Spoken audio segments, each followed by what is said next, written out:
विशेष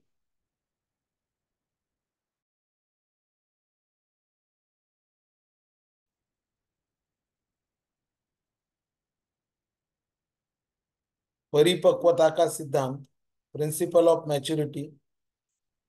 परिपक्वता से अभिप्राय है कि भाषा अवयव यव स्वर पर नियंत्रण होना, जैसे बोलने में जीभ, गला, तालु, होंठ, दांत तथा स्वर यंत्र आदि परिपक्व होते हैं तो भाषा पर अच्छा नियंत्रण होता है और अभिव्यक्ति यानी विचारों का आदान प्रदान भी अच्छा होता है. तर भाषा विकासाचे काय काय सिद्धांत आहे तर त्याच्यामध्ये पहिला आहे प्रिन्सिपल ऑफ मॅच्युरिटी, ज्याला म्हटलं जातं परिपक्वता का सिद्धांत.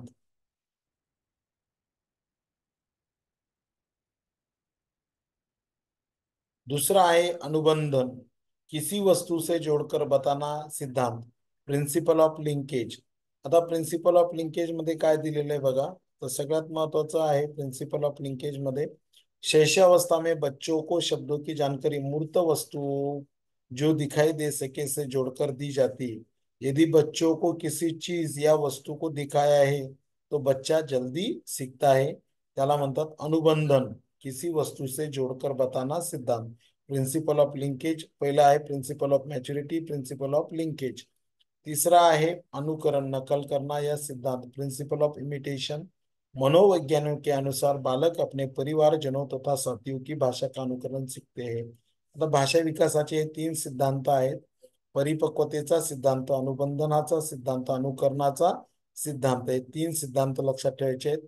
Principle of maturity, principle of linkage आणि प्रिंसिपल ऑफ इमिटेशन. त्यानंतर आहे चिंतन. चिंतन म्हणजे थिंकिंग. चिंतन क्या होता है, किसी भी समस्या का समाधान करने के लिए हमारे मन में जो विचार उत्पन्न होते हैं वही विचार चिंतन कहलाते हे, त्याला थिंकिंग असं म्हटलं जातं. तर कोणतीही समस्या तिचं समाधान करण्यासाठी मनामध्ये जे विचार उत्पन्न होतात त्याला चिंतन म्हटलं जातं. चिंतन का आरंभ समस्या उत्पन्न होने पर होता है तथा समस्या समाधान होने तक चलता है. चिंतनाचा आरंभ हा समस्या उत्पन्न होण्यावर होतो आणि समस्याचे समाधान होण्यापर्यंत होत असतो. तर त्याला चिंतनचा आरंभ आणि म्हटलं जातं. त्यानंतर पुढे आहे चिंतन के प्रकार. आता या चिंतनाचे कोणकोणते प्रकार आहेत ते सुद्धा समजून घेणं गरजेचं आहे. चिंतन के प्रकार, स्वलीन चिंतन, ऑटिस्टिक थिंकिंग, स्वयं में लीन रहना, ऐसी कल्पना करना कि जिसका कोई वास्तविक स्वरूप ना हो, स्वलीन चिंतन कहलाता है. यथार्थवादी चिंतन, रियलिस्टिक थिंकिंग, यह चिंतन वास्तविकता से संबंधित होता है. असे चिंतनाचे दोन प्रकार आहेत, स्वलीन चिंतन, यथार्थवादी चिंतन. त्यानंतर आहे टाइप्स ऑफ रिअलिस्टिक थिंकिंग, अभिसारी चिंतन, कन्वर्जंट थिंकिंग, अपसारी चिंतन, डायव्हर्जंट थिंकिंग.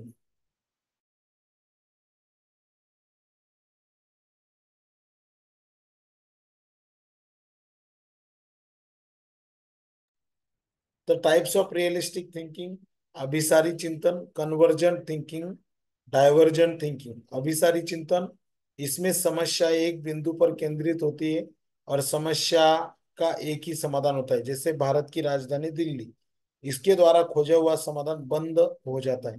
म्हणजे असा जर प्रश्न असतो की भारत की राजधानी कोणती आहे तर दिल्ली आहे, म्हणजे कन्वर्जेंट थिंकिंग झाली.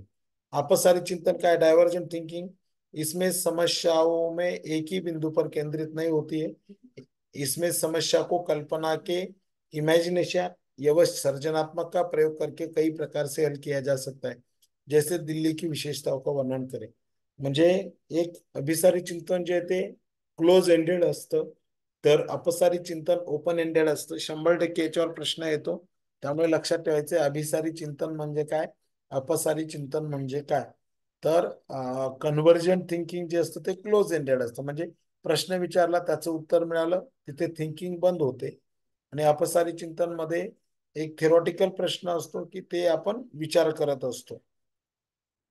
तीसरा है आलोचनात्मक चिंतन, क्रिटिकल थिंकिंग, गुण और दोषों को देखते हुए किसी बात को स्वीकार करना आलोचनात्मक चिंतन कहलाता है. जे गुण आणि दोष असतील, ऐसे गुण और दोषों को देखते हुए किसी बात को स्वीकार करना आलोचनात्मक चिंतन कहलाता है. असे तीन प्रकार आहेत, convergent thinking, divergent thinking, critical thinking. त्यानंतर पुढे आहे चिंतन के सामान्य प्रकार. आता चिंतनाचे सामान्य प्रकार कोणते आहेत? प्रत्यक्षात्मक चिंतन, प्रत्ययात्मक चिंतन, काल्पनिक चिंतन, तार्किक चिंतन. Concrete thinking, abstract thinking, imaginary thinking, logical thinking.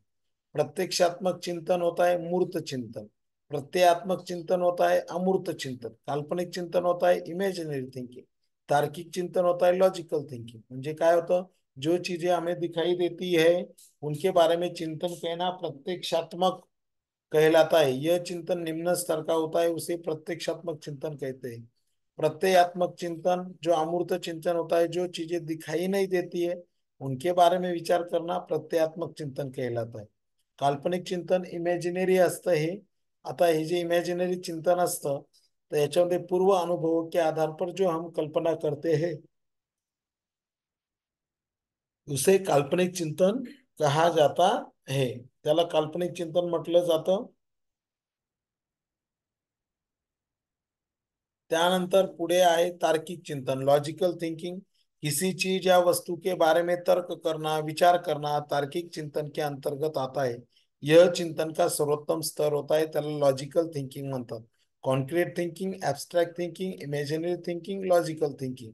असे चिंतनाचे चार प्रकार आहेत: प्रत्यक्षात्मक चिंतन, प्रत्ययात्मक चिंतन, काल्पनिक चिंतन, तार्किक चिंतन. त्यानंतर आहे जेंडर. जेंडर एक सामाजिक संरचना जो समाज द्वारा निर्धारित होती है, त्याला जेंडर म्हटलं जातं. जेंडर बायस, लैंगिक पूर्वग्रह, इसमें मेल और फीमेल में अंतर किया जाता है. जैसे स्कूल कंपटीशन में बॉयज और गर्ल्स में से गर्ल्स को प्राथमिकता देना उसे जेंडर बायस कहा जाता है. तर हे जेंडर म्हणजे काय? ते एक सामाजिक संरचना आहे. पुढे एक टीचर को एक एक टीचर को हमेशा दोनों को बराबर मानना चाहिए, लड़का लड़की में अंतर नहीं करना चाहिए. नंतर आहे जेंडर स्टेरियोटाइपिंग, लैंगिक रूढ़िवादिता. जो चीजें तथ्य पहले से चलती आ रही है उसी को मानना जेंडर स्टेरियोटाइपिंग कहा जाता है. जैसे महिला घर में काम करती है और पुरुष बाहर, तर याला जेंडर स्टेरियोटाइपिंग, लैंगिक रूढ़िवादिता म्हणतात. चला, शिक्षा का अधिकार कोण वाचते? RTE 2009 वाचा. कोण वाचते का? शिक्षा का अधिकार. सर मी वाचू का? हा, वाचा वाचा. शिक्षा का अधिकार RT 2009। वर्ष 2002 में संविधान के 86वें संशोधन द्वारा अनुच्छेद 21 के ए के अनुच्छेद 21 के ए के भाग के मध्यम से 6 से 14 वर्ष तक सभी बच्चों को मुफ्त में एवं अनिवार्य शिक्षा उपलब्ध कराने का प्रावधान किया गया है।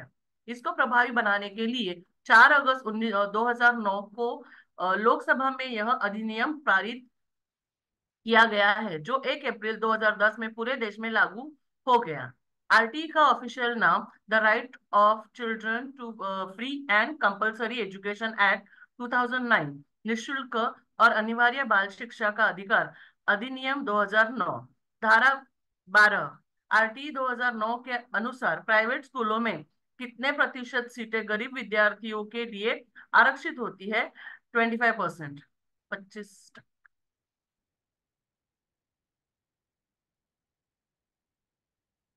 धारा 13, प्रति व्यक्ति फीस लेने पर शुल्क का 10 गुना जुर्माना देना होगा। धारा 14, किसी बालक के पास जन्म प्रमाण पत्र न होने की स्थिति में विद्यालय में प्रवेश लेने से इनकार नहीं किया जा सकता। धारा 15, बच्चों को शैक्षणिक वर्ष दैट इज एकेडमिक ईयर के प्रारंभ में प्रवेश दिया जाएगा। धारा 16, स्टूडेंट को न तो क्लास में फेल किया जाएगा और न ही विद्यार्थी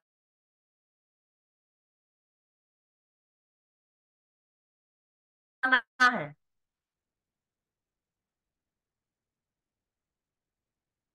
सर झाले एवढं.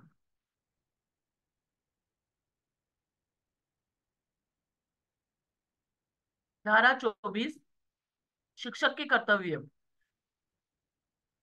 धारा 27, RT 2009 के अकॉर्डिंग शिक्षक को गैर शैक्षणिक कार्यों में नहीं लगाया जा सकता है, जैसे कि जनगणना, चुनाव, आपदा प्रदान आपदा प्रबंधक छोड़कर।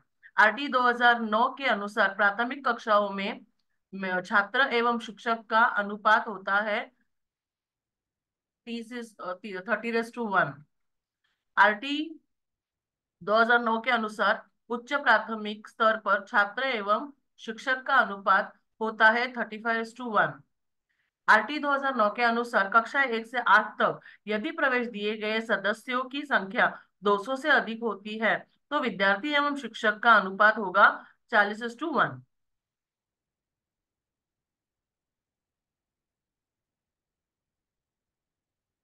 यदि प्राथमिक स्तर पर 150 से अधिक बच्चे हो तो इसके लिए प्रावधान एक प्रधानाध्यापक और 5 शिक्षक। आरटी 2009 के अनुसार शिक्षक के लिए एक सप्ताह में न्यूनतम कितने घंटे कार्य होते हैं? 45 घंटे। आरटी 2009 के अनुसार प्राथमिक स्तर पर न्यूनतम शैक्षणिक घंटे व कार्य दिवस होता है 800 घंटे 200 दिन। आरटी 2009 के अनुसार उच्च प्राथमिक स्तर पर न्यूनतम शैक्षणिक घंटे वो कार्य दिवस होता है 1000 घंटे 220 दिन। आरटी 2009 के अनुसार किस कक्षा तक बालक को निष्कासित नहीं किया जा सकता? कक्षा 8 तक। आरटी 2009 के अनुसार 1 से 5 तक बालकों के घर से विद्यालय की दूरी होनी चाहिए 1 किलोमीटर। आरटी 2009 के अनुसार एसएमसी स्कूल मैनेजमेंट कमिटी का अध्यक्ष होता है अभिभावक।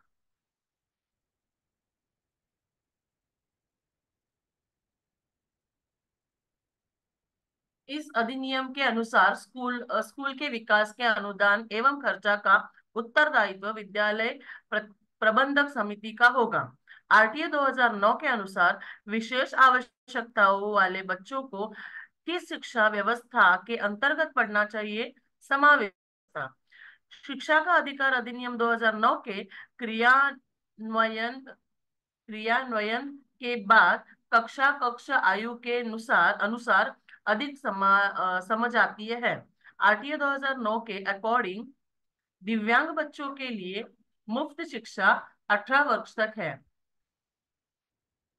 सर ये पण वाचायचंय एनसीए? हो हो. हाँ, एनसीएफ 2005 राष्ट्रीय पाठ्य चर्या के रूपरेखा 2005। National curriculum framework 2005। राष्ट्रीय पाठ्य चर्या की रूपरेखा 2005 के ऐसा दस्तावेज है जिसमें ऐसे विषयों पर चर्चा की गई है। बालकों को क्या और किस प्रकार पढ़ाया जाना चाहिए?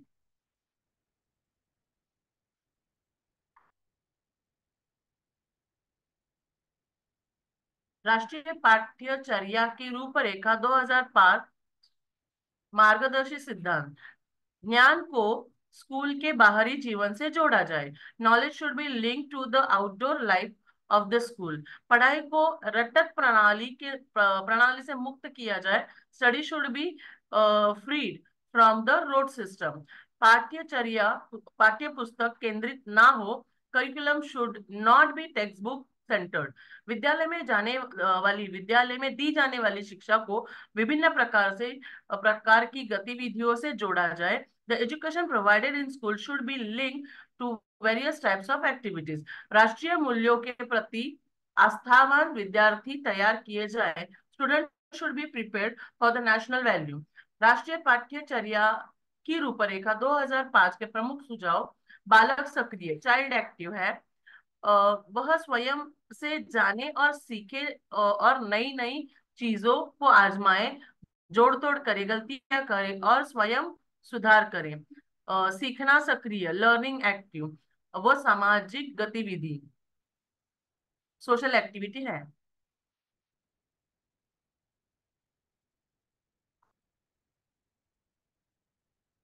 सीखने में यांत्रिकता बार बार नहीं होनी चाहिए। सीखने में डर और अनुशासन डिसिप्लिन की जगह आनंद एवं संतोष से जोड़ा जाए। बालक को स्कूल घर समुदाय आदि सब जगह महत्वपूर्ण महत्वपूर्ण मन जाए और उसकी भाषा संस्कृति को भी सम्मान दिया जाए। प्राथमिक स्तर प्राइमरी लेवल पाठ्यचर्या की सभी गतिविधि में भाषा व गणित का महत्वपूर्ण स्थान माना गया है। बहुभाषिक मल्टीलिंगुअल कक्षा शिक्षण तीन भाषाओं त्रिभाषा सूत्र की वकालत करता है। इनसे भाषा के चार कौशल की बातें हैं: सुनना, बोलना, पढ़ना, लिखना। किसी भी प्रकार की सूचना को ज्ञान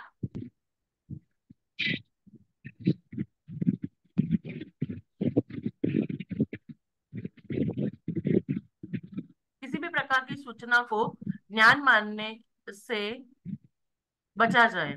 विद्यार्थियों को दी जाने वाली शिक्षा में पूर्ण सूत्र जैसे ज्ञात से अज्ञात और मूर्त से अमूर्त की ओर आदि शिक्षण सूत्रों का अधिक से अधिक प्रयोग किया जाए।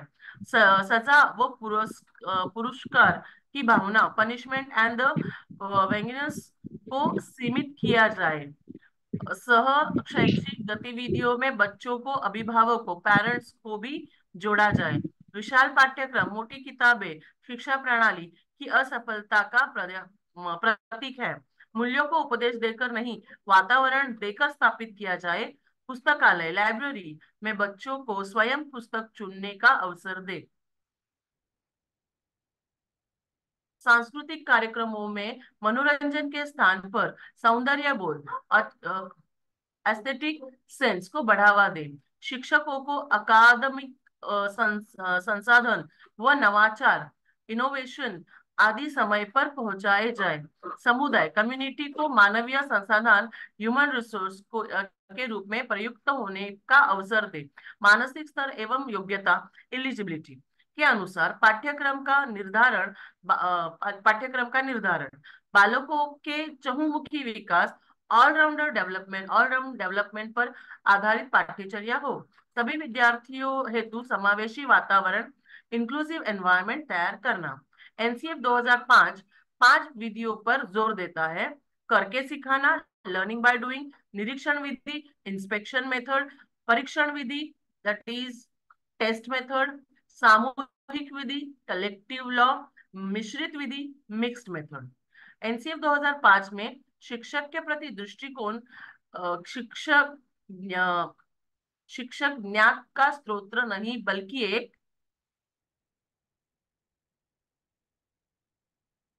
ऐसा सुगम करता फैसिलिटेटर है जो सूचना को अर्थबोध में बदलने की प्रक्रिया में विविध उपायों द्वारा बच्चों को हेतु सहायक हो। Thank you.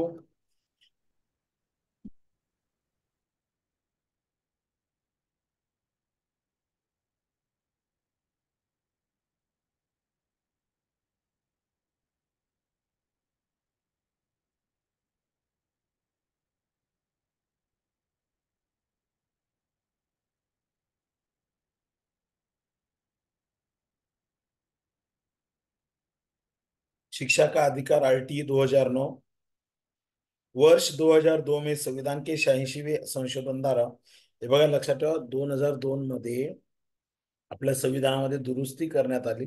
त्यामध्ये 86व संशोधन झालं। त्याच्यामध्ये अनुच्छेद 21 के तीन भाग, तीन माध्यम के से 6 से 14 वर्ष तक सभी बच्चों को मुफ्त एवं अनिवार्य शिक्षा उपलब्ध कराने का प्रावधान किया गया था। इसको प्रभावी बनाने के लिए 4 अगस्त 2009 को लोकसभा में यह अधिनियम पारित किया गया, जो 1 अप्रैल 2010 से पूरे देश में लागू हो गया। तर 4 ऑगस्ट 2009 ला ते कायदा पारित झाला, 1 एप्रिल 2010 ला तो लागू झाला। आरटीई का ऑफिशियल नेम है the right of children to free right right the right of children to free and compulsory education act 2009। धारा 12 आरटी 2009 के अनुसार प्राइवेट स्कूलों में कितने प्रतिशत सीटें गरीब विद्यार्थियों के लिए आरक्षित होती है? तो 25% लक्षात ठेवायचं आहे। त्यानंतर पुढचा आहे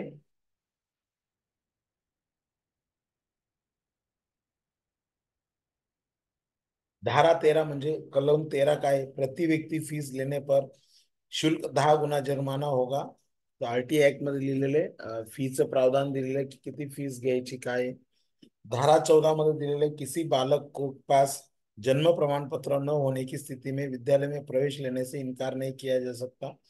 तर काही मुलांमध्ये जन्म प्रमाणपत्र नसेल तर विद्यालयामध्ये प्रवेश इनकार नहीं किया जा सकता.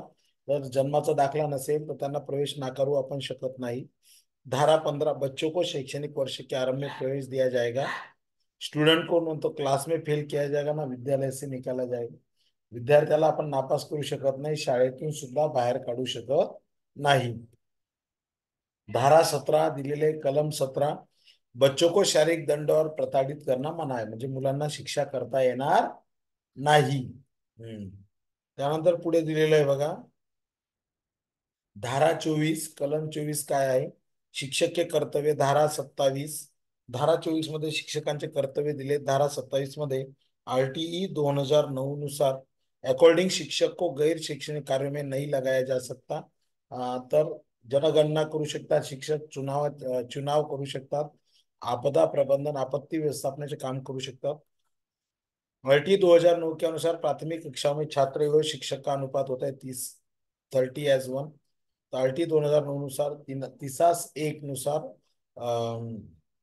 शिक्षकांचं बायफर्गेशन केलेलं आहे. 30 विद्यार्थी 1 शिक्षक. आरटी 2009 के अनुसार उच्च प्राथमिक स्तर पर छात्र एवं शिक्षक का अनुपात होता है 35:1. आरटी 2009 के अनुसार कक्षा 1 से 8 तक यदि प्रवेश दिए गए सदस्यों की संख्या 200 से अधिक होती है तो विद्यार्थी और शिक्षक का अनुपात 40:1 होगा. तर 1 से 8 तक यदि प्रवेश दिए गए सदस्यों की संख्या 200 पेक्षा अधिक असेल तर अनुपात हा 40:1 असणार आहे. प्रमाण म्हणजे अनुपात. यदि प्राथमिक स्तर पर 150 से अधिक बच्चे हो तो इसके लिए प्रावधान, एक प्रधान अध्यापक 5 शिक्षक. आईटी 2009 के अनुसार शिक्षक के लिए एक सप्ताह में न्यूनतम 45 घंटे काम करना जरूरी है. आरटी 2009 के अनुसार प्राथमिक स्तर पर न्यूनतम शैक्षणिक घंटे 800 घंटे का काम 200 दिन काम चलना चाहिए. आरटी 2009 अनुसार न्यूनतम प्राथमिक स्तरावर, उच्च प्राथमिक स्तरावर 1000 घंटे काम झालं पाहिजे, 220 दिवस काम झालं पाहिजे. आरटी 2009 के अनुसार कक्षा में तब तक बालक को निष्कासित नहीं किया जा सकता, कक्षा 8 तक.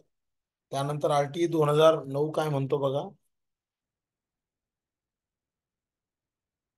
आरटी 2009 के अनुसार 1 से 5 तक बालकों को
2009 के अनुसार की कक्षा के बालक को निष्कासित नहीं किया जा सकता, कक्षा 8 तक.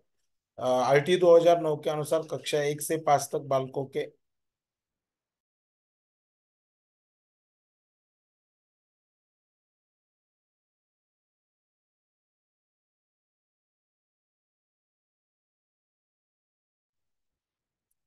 आरटी 2009 के अनुसार कक्षा में 1 से 5 तक बालकों को घर से विद्यालय की दूरी होनी चाहिए, तर 1 किलोमीटर पर्यंत ते अंतर असलं पाहिजे. आरटी 2009 काय सांगतं की एसएमसी म्हणजे स्कूल मॅनेजमेंट कमिटी का अध्यक्ष होता आहे अभिभावक, म्हणजे पालक जो असेल तो स्कूल मॅनेजमेंट कमिटीचा अध्यक्ष असेल असं आरटी 2009 मध्ये म्हटलेलं आहे. त्यानंतर इस अधिनियम के अनुसार स्कूल के विकास के अनुदान का खर्च का उत्तरदायित्व विद्यालय की प्रबंधन समिती का होगा. जो काही खर्च होईल शाळेच्या विकासासाठी अनुदानाचा त्याचं सर्व रिस्पॉन्सिबिलिटी तिथल्या समितीची असेल।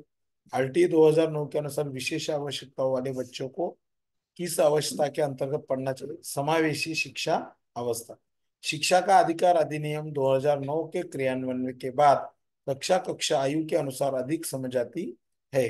आरटी 2009 के अकॉर्डिंग दिव्यांग बच्चों के लिए मुफ्त शिक्षा 18 वर्ष तक है। तर 2009 नुसार जे अपंग विद्यार्थी आहेत त्यांना 18 वर्षापर्यंत मोफत शिक्षण आहे। एनसीएफ 2005 नेशनल करिकुलम फ्रेमवर्क 2005 राष्ट्रीय पाठ्यचर्या की रूपरेखा 2005 एक दस्तावेज है जिसमें ऐसे विषयों पर चर्चा की गई है कि बालकों को क्या और किस प्रकार पढ़ाया जाना चाहिए। राष्ट्रीय पाठ्यचर्या रूपरेखा 2005 के मार्गदर्शी सिद्धांत जो नॅशनल करिक्युलम आहे आपला 2005चा, त्याच्यामध्ये असं म्हटलंय की ज्ञान के स्कूल को बाहरी जीवन से जोड़ा जाए। जे काही विद्यार्थ्यांना शिकवतो ना, मग त्यांच्या जीवनाशी संबंध जोडला गेला पाहिजे। जी काही लर्निंग असेल, पढ़ाई असेल, ती रटन प्रणाली से मुक्त किया जाए। Study should be freed from the rote system. पाठ्यचर्या पाठ्यपुस्तक केंद्रित ना हो। Curriculum should not be textbook centre. विद्यालय में दी जाने वाली शिक्षा को विभिन्न प्रकार की गतिविधि से जोड़ा जाए। विद्यालयामध्ये जी काही शिक्षा दिली जाईल उसको विभिन्न प्रकार की गतिविधि से जोड़ा जाना चाहिए। राष्ट्रीय मूल्यों के प्रति आस्थावान विद्यार्थी तयार किया जाए। जे काही आपले राष्ट्रीय मूल्य ठरलेले आहेत तर त्यांच्या संदर्भात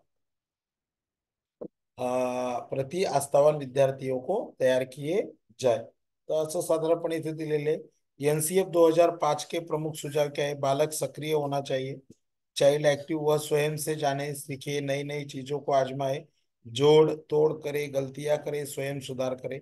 सीखना सक्रिय, लर्निंग एक्टिव होनी चाहिए, सोशल एक्टिविटी भी करनी चाहिए। सीखने में यांत्रिकता नहीं होनी चाहिए। मैं क्या ते काय म्हणतात त्याला, कृत्रिमपणा नकोय त्यांच्या शिकण्यामध्ये। अनुशासन होना चाहिए। डर और अनुशासन की जगह आनंद और संतोष होना चाहिए। विद्यार्थ्यांना जे काही शिकायचंय ते आनंदाने शिकायचंय, संतोषाने शिकायचंय। त्यामध्ये कुठल्याही प्रकारचं भय नको, डिसिप्लिन जास्त नकोय। बालक को स्कूल और घर समुदाय आदि सब जगह महत्वपूर्ण मन जाए और उसकी भाषा संस्कृती को भी सम्मान दिया जाए। आता विद्यार्थी जर समोर बसला, विद्यार्थी वेगवेगळ्या स्लम एरियातून येतो, काही गरीब घरातले, काही श्रीमंत विद्यार्थी किंवा कास्ट वाईज वेगळे विद्यार्थी असतात। प्रत्येकाच्या रूढी परंपरा वेगळ्या असतात, संस्कृती वेगळी असते, भाषा वेगळी असते। अशा विद्यार्थ्यांना सन्मान दिला गेला पाहिजे। प्राथमिक स्तर पर पाठ्यचर्या सभी गतिविधियों में भाषा और गणित का महत्वपूर्ण स्थान माना गया है। मल्टीलिंगुअल कक्षा शिक्षण 3 भाषाओं की वकालत करता है। इसने भाषा के 4 कौशल्य बताए: सुनना, बोलना, पढ़ना, लिखना। लर्निंग, स्पीकिंग, त्यानंतर रीडिंग आणि राइटिंग या पद्धतीने किसी भी प्रकार की सूचना को ज्ञान मानने से बचाया जाए। विद्यार्थियों को दी जाने वाली शिक्षा में शिक्षण सूत्र होना चाहिए। ज्ञात से अज्ञात की ओर, मूर्ख से अमूर्त की ओर। सजा और पुरस्कार की भावना होनी चाहिए। पनिशमेंट और विनिजेंस को सीमित किया जाए। सह शैक्षिक गतिविधियों में बच्चों को, अभिभावक को भी जोड़ा जाए। विशाल पाठ्यक्रम में मोटी किताबें शिक्षा प्रणाली की असफलता का प्रतीक होती है। त्यामुळे विशाल विशाल पाठ्यक्रम विशाल पाठ्यक्रम में मोटी किताबें शिक्षा प्रणाली की असफलता का प्रतीक है। मूल्यों के उपदेश देकर नहीं, वातावरण देकर स्थापित किया जाए। लाइब्रेरी में बच्चों को स्वयं पुस्तक चुनने का अवसर देना चाहिए। या पद्धतीने आहे। सांस्कृतिक कार्यक्रमों में मनोरंजन स्थान पर सौंदर्य बोध होना चाहिए। एस्थेटिक सेंस होना चाहिए। शिक्षकों को अकादमिक संसाधन और नवाचार आदि समय पर पहुंचाया जाए। म्हणजे शिक्षकांना सुद्धा नवीन नवीन संशोधन मिळाले पाहिजे। समजा एखाद्या शिक्षकाने नवीन काही क्रिएटिव्हिटी केली तर तिचं रिसर्च विद्यार्थ्यांपर्यंत शिक्षकां थ्रूच पोहोचणार आहे। त्यानंतर मानसिक स्तर एवं योग्यता के अनुसार पाठ्यक्रम का निर्धारण करना चाहिए। बालकों को चहुमुखी विकास होना चाहिए, ऑलराउंड डेवलपमेंट होनी चाहिए। सभी विद्यार्थियों हेतु समावेशी वातावरण तैयार करना जरूरी है। एनसीएफ 2005 5 विधियों पर जोर देता है: करके सीखना, निरीक्षण विधि, परीक्षण विधि, सामूहिक विधि, मिश्रित विधि, learning by doing, inspection method, test method, collective method. तर एनसीएफ 2005 मध्ये 5 विधी महत्वाच्या आहेत। याच्यावर प्रश्न विचारला गेलाय, त्यामुळे लक्षात ठेवायचं आहे। Learning by doing. Inspection method म्हणजे जे काही असेल ऍक्टिव्हिटी करून शिकायचं, निरीक्षणातून शिकायचं, परीक्षणातून शिकायचं, सामूहिक विधीतून शिकायचं आणि मिक्स मेथड मधून शिकायचं. एनसीएफ 2005 में शिक्षक के प्रति दृष्टिकोण शिक्षक ज्ञान का स्रोत नहीं बल्कि एक ऐसा सुगम करता है जो सूचना को अर्थबोध बदलने की प्रक्रिया में विविध उपायों द्वारा बच्चों को हेतु सहायक हो. तो एनसीएफ 2005 मध्ये दृष्टिकोन शिक्षक ज्ञान का स्रोत नहीं बल्कि एक सुगम करता होना चाहिए. आता एनईपी 2020 आपण उद्याच्या लेक्चरमध्ये बघूया. आता आपलं रेग्युलर लेक्चर होणार आहे. हळूहळू 5-5 मिनिटं आपण लेक्चर वाढवत जाणार आहोत. तर आज आपण आरटीई आणि एनसीएफ दोन्ही पाहिलेले आहेत, महत्वाचे आहेत. आता एनईपी आपण उद्या बघणार आहोत. सो पुन्हा भेटूया उद्याच्या लेक्चरमध्ये. उद्या लवकर तुम्हाला लिंक मिळेल. ओके, सो गुड नाईट, शुभरात्री, थँक्यू.